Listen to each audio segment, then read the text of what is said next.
where you lived in Israel, you didn't know about your Jewish roots at this point, right? I didn't know about it at all.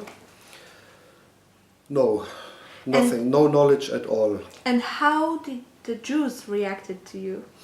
Oh, very often they were, they all thought that I was Jewish. And when I said I'm not, they were quite, huh? Really not? And I said, no, no, no. They were quite surprised. And some even disappointed. I remember once I was standing at the Western Wall and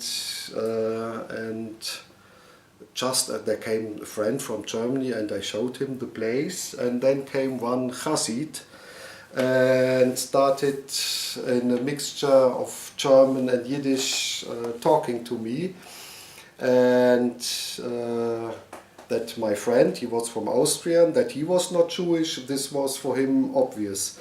And then he wanted to teach me and show me some mystic stories in the Kabbalah and everything. And then it came out that I said, no, no, I'm not Jewish. And I don't go to any yeshiva and so on. And he was so disappointed. I never will forget his, he even became angry. And